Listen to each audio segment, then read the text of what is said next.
gentlemen, I think some of you in the audience might know this gentleman, and you might work with him. Please welcome to the stage, ophthalmic technician, Jordan Townsend!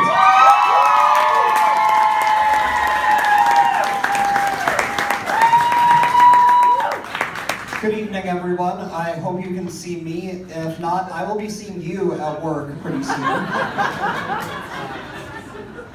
I've been told I have to make tonight educational, that I can't just tell old jokes about patients for 10 minutes, so...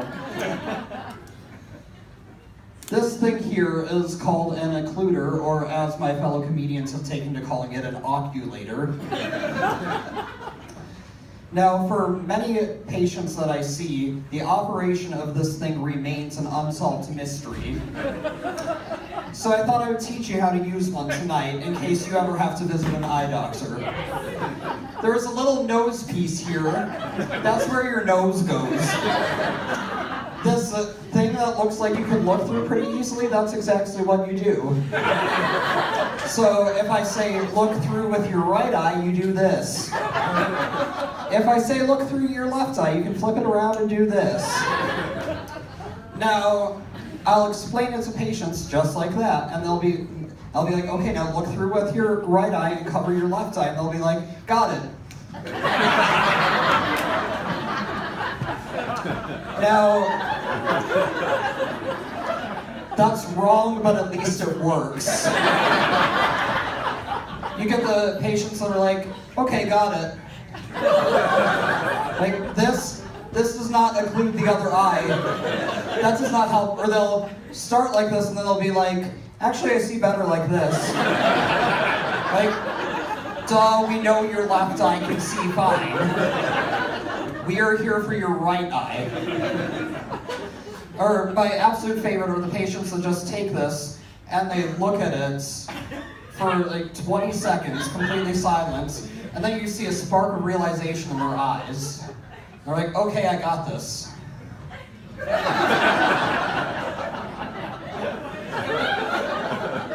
Like, what is this? What does this accomplish? Anyway. So I work in ophthalmology. I have a degree in chemistry. And I like pizza. So it goes without saying that I'm single. And that getting a date is pretty much impossible. Now, I spend all my time at work too. In fact, I can't even come here and leave work because all my coworkers follow me. So, like, that's the only place I meet people, so what am I gonna do, date a patient? There's like so many legal and ethical problems with that. But then there are other practical problems too. Like, the last patient that flirted with me was a complete emotional wreck because she never quite got over losing her son in the war of 1812. And then there's this situation that I know will eventually happen, where she comes up to me and she says, Jordan, I can't see you anymore.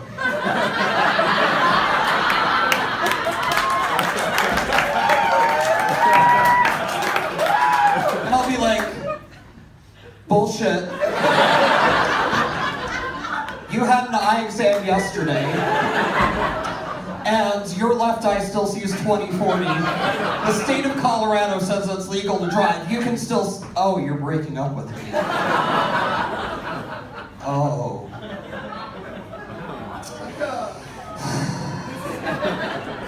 My bad. So, like I said, my coworkers showed up to this one. I'm finally confident enough to let them see what I do outside of work. But the first time I did this, I was so afraid of anyone finding out. And then after the show, a woman comes up to me and she's like, oh, I know you. Turns out she was one of the patients I see.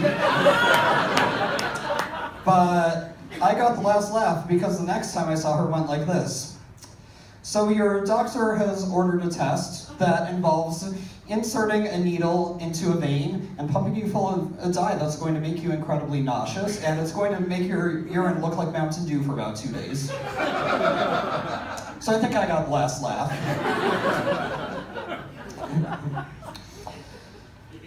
So, how many of you love when your computer comes up and says, "We need to upgrade your software"? Love it. So, recently, the clinic where I work had to upgrade the software that runs the entire clinic. The reason we had to do this is the new standard for healthcare billing is called ICD-10, and our old system only works on ICD-9. Now, ICD-10 is amazing. Healthcare professionals have seen almost everything, so ICD-10 needs to know how to cover and code for almost anything. It's like the farmer's insurance of healthcare. So, we've got a few examples here of actual ICD-10 codes. And I assume at some point all of these happened. So, non-venomous insect bite of anus. We've seen it, we coded it. S30.867. Asphyxiation, due to being trapped in a discarded refrigerator. Accidental, of course. We coded that too. T71.231. You got burned because your water skis caught fire? V91.07. That is my personal favorites. So these overly specific ICD-10 codes result from ICD-10 wanting you to be overly specific about everything. And now your wait times are longer because ICD-10 has decided that for some reason it needs to take me 20 clicks to tell your insurance that you have dry eyes. Or as they call it, H16.223, keratoconjunctivitis sicca, not specified as Sjogren's, bilateral. There's probably a diagnosis code for stress related to switching from ICD-10, from ICD-9 to ICD-10, as well as the carpal tunnel syndrome you get from clicking so many times. I just haven't found them yet. Now, eye care can be very stressful, so sometimes after work I will vent to my best friend about it. The problem is she is an EMT, who primarily works with the police department giving health care to criminals. So our typical conversation will go like this. I'll say, I had a really tough day. There was this idiot optometrist that sent us a patient he said was an H35.3133. That's non-exudative age-related macular degeneration, bilateral, advanced atrophic, without subfoveal involvement. However, it was very clearly an H35.3134, non-exudative age-related macular degeneration, bilateral, advanced atrophic, with subfoveal involvement. And she'll be like, that's cool, that's like how I had an F14.951 cocaine use unspecified, with cocaine-induced psychotic disorder with hallucinations, a T63.012, toxic effects of rattlesnake venom, intentional self-harm, and a T18.5, a foreign body in anus and rectum. Like, okay, you win. I think next I'll make friends with the librarian. I'll be like, so I had a tough day, some idiot put a bunch of books back in the wrong spot and I had to reorganize them. I'll be like, oh, that's kind of cool. Today I had to tell a patient that his pain and loss of vision is due to the fact he has syphilis.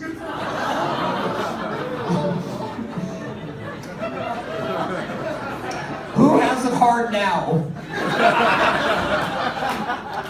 Speaking Speaking of hard things, men. We need to have a little chat.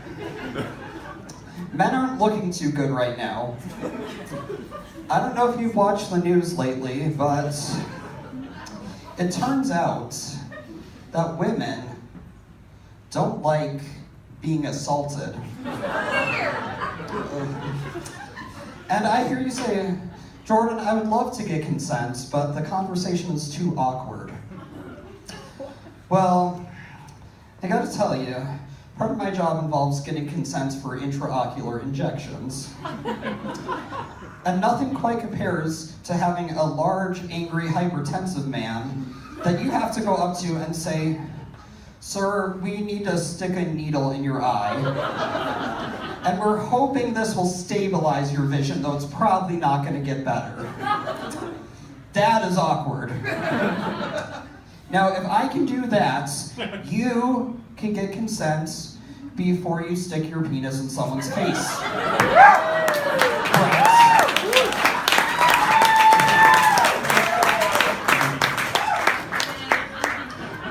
Now, on a less creepy note, Halloween's coming up. Who here is a fan of haunted houses?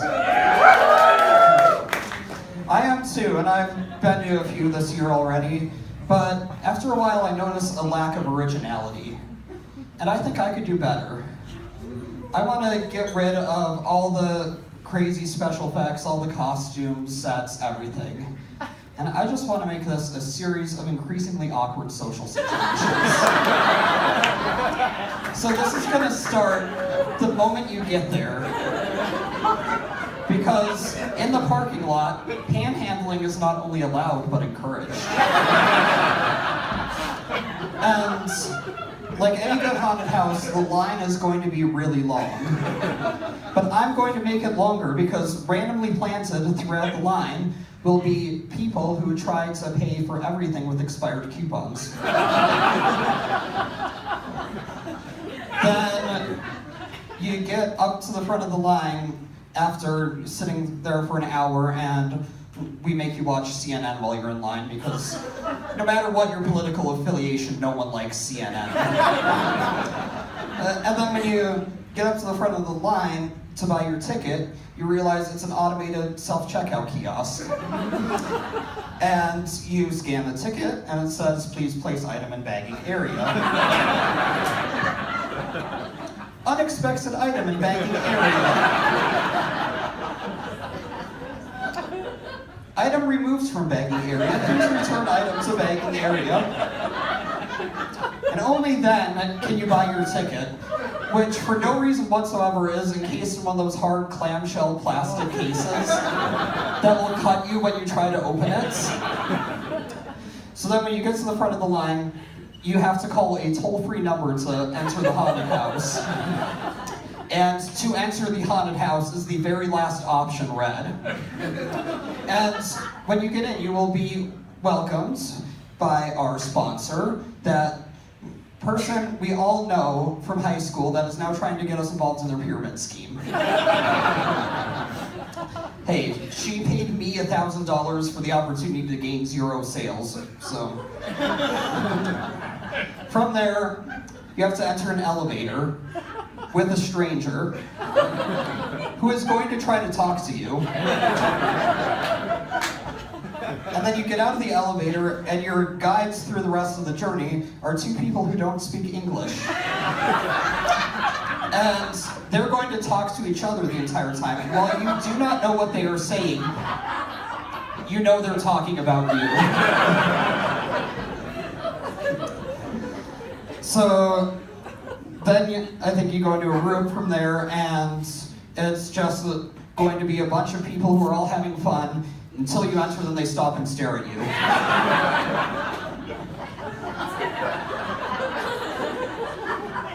And then in that room you're going to find a boy who lost his mom. And you're going to have to help him find his mom. But it turns out his mom was one of the women who was holding up the line by trying to pay with expired coupons.